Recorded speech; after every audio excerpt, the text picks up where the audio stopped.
Olá pessoal, irei falar agora notícias do tricolor paulista, o São Paulo Futebol Clube.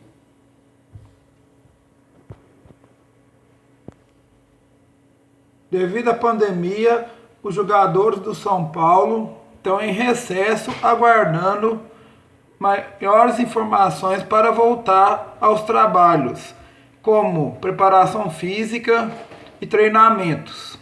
Chapéu do São Paulo em rival. Gratidão a Ceni e Muricy. Apoio Diniz. Falamos com Richarlison.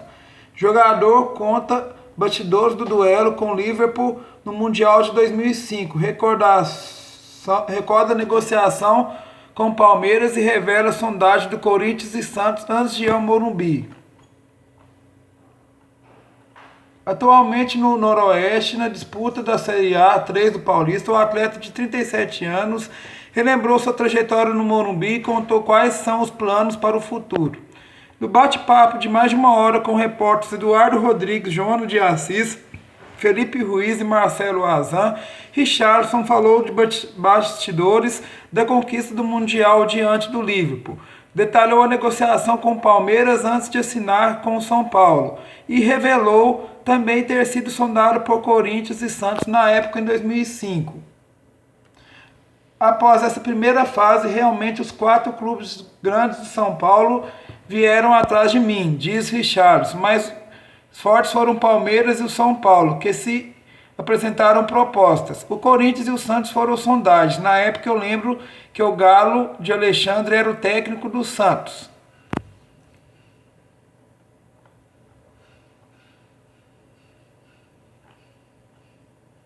Naquele ano, antes de ir para o São Paulo, Richarlison se destacou pelo Santo André.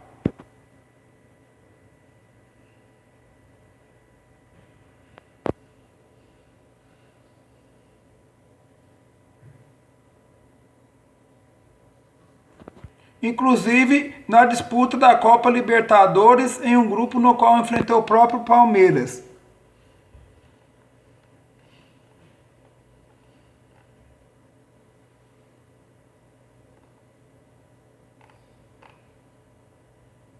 Richarlison diz que naquele ano, antes de ir para o São Paulo, Richarlison se destacou pelo Santander, inclusive na Copa Libertadores. E ele diz que acha que o pessoal do Palmeiras ficou chateado por ter feito o exame médico e inventaram que ele tinha assinado em pré-contrato com eles. Um papel que até hoje ninguém mostrou para ver como é mentira, porque se fosse verdade eles mostrariam um documento.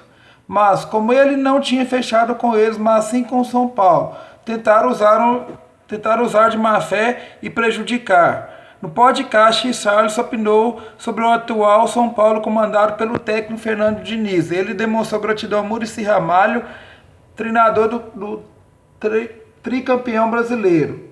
E ele disse que ficou realmente preocupado com o início, não com o Diniz, porque ele acompanhou ele nos outros clubes e principalmente no Fluminense, e realmente era um futebol diferente. São Paulo tem maior período de inatividade em campo do século. O São Paulo completa nesta quarta-feira 60 dias sem entrar em campo devido à pandemia do novo coronavírus. O período de inatividade é um recorde do clube neste século. A última vez em que o tricolor ficou tanto tempo sem jogos foi entre a temporada 2002-2003. Naquela ocasião, o São Paulo ficou 59 dias parado após uma eliminação nas oitavas de final do Campeonato Brasileiro de 2002 e o início mais tardio das competições em 2003. O levantamento realizado pelo historiador são paulino Alexandre Gibrecht mostra, no entanto, que o São Paulo está longe de atingir o recorde histórico de inatividade, que foi alcançado em 1935 e 1936. Quando o clube se fundiu com o Clube de Regatas Tietê e foi refundado posteriormente como São Paulo Futebol Clube. O São Paulo ainda não tem uma data definida para o retorno dos treinos no CT da Barra Funda, após as férias de 30 dias. Os jogadores retornaram às atividades em casa sob supervisão da comissão técnica do clube. A última vez que o São Paulo entrou em campo foi no dia 14 de março, pela 10ª rodada do Campeonato Paulista, com 2 gols de Pablo. O tricolor venceu o Santos por 2-1 de virada. A partida foi disputada com portões fechados no Morumbi. Daniel Alves aponta Diniz como o melhor técnico do Brasil e fala em criar uma filosofia no São Paulo.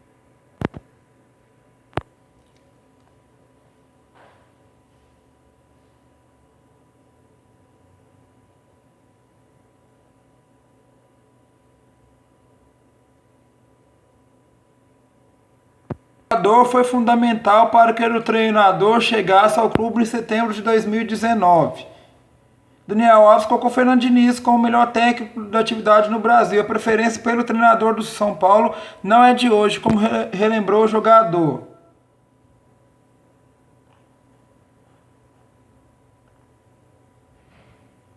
Por conta do apelo dos jogadores, a diretoria viu com bons olhos e confirmou a contratação do treinador horas depois da coletiva de despedida de Cuca. O estilo de jogo aplicado por Diniz foi um dos fatores predominantes para a escolha. Quando ele, Diniz, chegou, a primeira coisa que falei quando a gente reuniu foi a gente precisava ganhar, a gente no São Paulo, que é um clube grande. Um clube que vive de momento de seca muito grande e a gente precisa salvar isso, disse Daniel Alves, que vive um momento...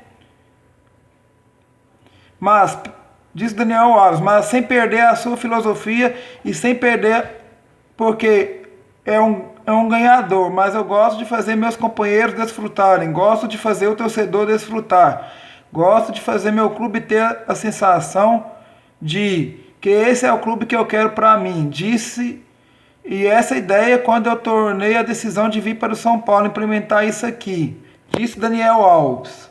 Sob o comando de Diniz, Daniel Alves se consolidou no meio de campo e se tornou um dos principais jogadores do elenco neste ano, atuando como segundo volante. E ele é o artilheiro da equipe com 5 gols marcados. Essas são as notícias do São Paulo Futebol Clube de hoje, dia 13 de maio de 2020. Curte o vídeo, se inscreva-se no canal Fute Brasil Top e deixe like maroto no vídeo. Todos nós apoiando a campanha contra o Covid-19.